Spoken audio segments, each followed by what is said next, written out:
Aku menginap di rumah tua dan aku tak sendirian.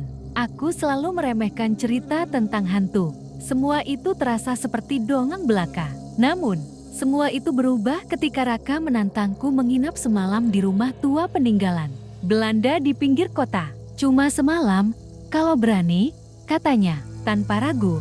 Aku menerima tantangan itu. Aku tidak takut. Rumah itu tampak seperti dari film horor. Dinding berlumut, jendela pecah di setiap sisi, dan tanaman liar tumbuh tak terkendali di sekelilingnya.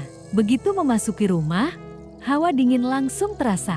Aku mencoba mengabaikannya, berpikir itu karena rumah tua yang belum dihuni lama, lantai kayu berderit di setiap langkahku, dan perabotan di dalam rumah tampak usang serta berlapis debu. Aku memilih ruang tengah untuk bermalam, meski ada cermin besar di sudut yang membuatku cemas. Aku duduk di lantai dan mencoba menenangkan diri.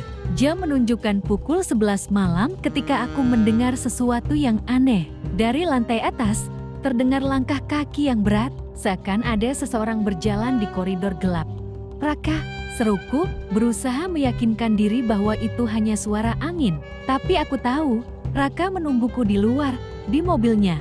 Langkah itu semakin jelas, semakin berat. Aku menoleh ke sekitar, berharap menemukan penjelasan rasional.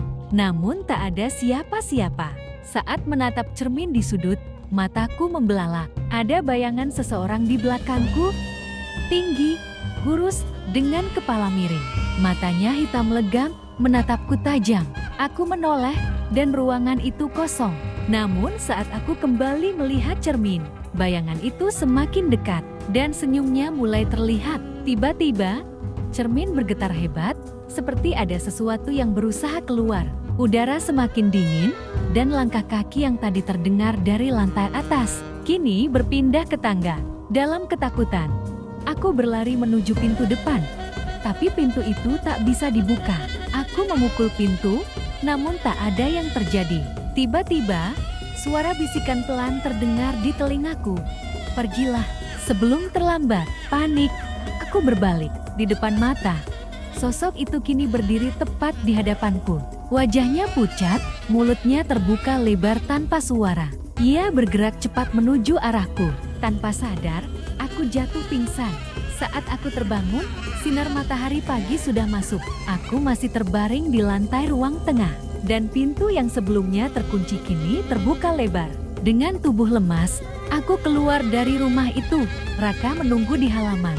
Wajahnya pucat. "Kau baik-baik saja?" tanyanya cemas. Aku hanya mengangguk lemah, mencoba mengabaikan rasa takut yang menggerogoti tubuhku. Sebelum berangkat, Raka menatapku khawatir. "Tadi malam, aku melihat seseorang berdiri di belakangmu. Dia tersenyum," katanya gemetar. "Sejak malam itu, aku tidak pernah merasa tenang lagi. Rumah itu memang sudah lama kosong, tetapi aku tahu makhluk itu, atau lebih tepatnya mereka, belum selesai denganku."